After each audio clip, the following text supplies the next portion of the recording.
everyone, welcome back to the PriGina Medical Education YouTube channel. In this short video, I will share valuable insights specifically for IMGs preparing for USMLE Step 1 now. As most of you may know, the comprehensive video lecture resource for Step 1 has evolved significantly over time. We've seen a shift from Kaplan videos to boards and beyond, and now there is a new highly recommended resource that I'm excited to share with you today. When it comes to studying for Step 1, my advice remains simple and effective. Keep it simple and make it work. In this video, I will cover 3 key topics. The first one is the new comprehensive resource for Step 1 prep that I will highly recommend for you. The second topic will be the question banks to help you prepare for the Step 1. And lastly, I will talk about what to do during the final stages of your preparation. So please stick with me until the end. An extensive comprehensive lecture resource that is making waves in the world of USMLE Step 1 is Med School Bootcamp, and I highly recommend it for you if you are preparing for Step 1. This video is not a sponsored video. This is a recommendation that I'm making for my followers who are preparing for Step 1. Now with Med School Bootcamp, this is my recommendation on how to use it. First of all, make sure you complete all the bootcamp videos. They also have bites, which are like flashcards, inbuilt Anki, that I also recommend that you complete the entire bites. Each bite comes after each video you watch. So before you realize, as you are finishing the videos, you're also completing the bites alongside. They also have question bank, which is about a little over 2,000. I highly recommend that you finish their question bank. And one interesting thing about their question bank is each question bank has a lecture video that explains the question itself. So it's very good that imagine solving questions and you have a lecture video explaining the question that you are solving. You see how interesting that will be. So I highly recommend that you all should try Med School Bootcamp if you're preparing for Step 1. Also, they have 9-week study plan that you can use to cover everything in this bootcamp.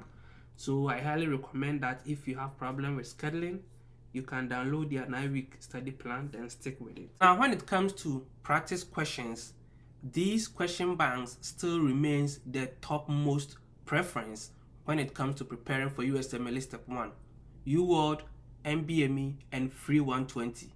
These question banks are still highly recommended. This is how I want you to do your UWorld. After finishing all the videos and the questions and the bites in the Med School Bootcamp, I want you to now start solving UWorld questions. Do these questions mixed time mode. Now, as you're reviewing the questions, if you find a question that is difficult, go back to Med School Bootcamp, search for that topic in the Med School Bootcamp videos, rewatch the video related to that UWorld question. And with that, this is how you keep on reviewing the videos you've watched with Med School Bootcamp. Again, with the NBMEs, I want you to complete all the NBMEs from 25 to 31 and review them. The Step 1 is full of repeated concepts from NBMEs. So I want you to be very familiar with the concepts in the NBME questions. With the Free 120, I will suggest that you can have this test at the test center. If you cannot have it at the Prometric Center, you should take it under very strict exams conditions. Now, those of you who have taken the Step 1 before, or those who are yet to take, I believe you have heard that ethics is very, very testable in these exams. One block, you can have about 15 ethics questions. And so when it comes to Step 1 prep, devote time for ethics. And AMBOSS has questions specifically for ethics. And so as you're doing UWorld, NBMEs, and Free 120, with ethics, I want you to get the AMBOSS ethics questions and solve them on top of these question banks that you are solving. I believe by now most of you are asking, what about first aid? What about patoma? These are still important, but you should finish the comprehensive video lectures, which is the Med School Bootcamp, which covers everything.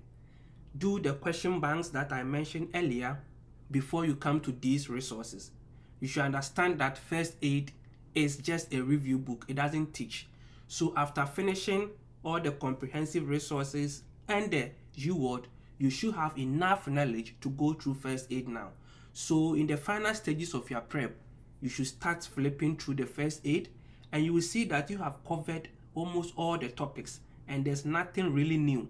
If there's anything new in the first aid, you can quickly look it up, then learn that particular concept. So I want you to use the final stages to review the first aid to help you build your concept.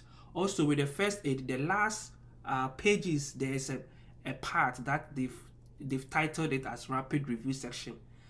That section is very high yield. Make sure you understand everything in that section.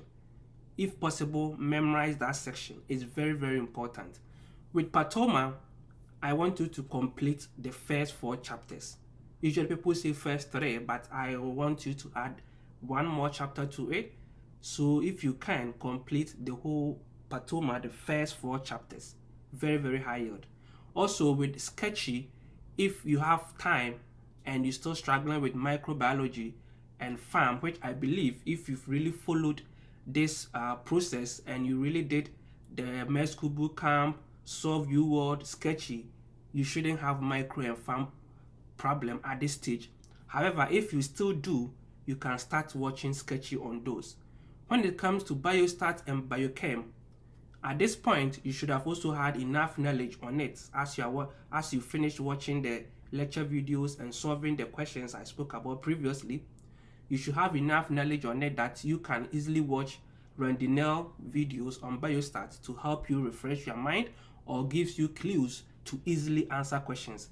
You can also watch Dirty Medicine on biochem to help you get easy way of remembering certain biochemistry enzymes and how to easily answer some biochemistry questions. And so if you follow these 3 major stages or major steps for preparing for step 1, I'm telling you, you are going to hammer these exams. It is not as difficult as people say it, but you just need to be consistent and keep it simple. Don't complicate things. Keep it very simple and make it work. Keep it very, very simple and make it work. Thank you for watching and have a good day.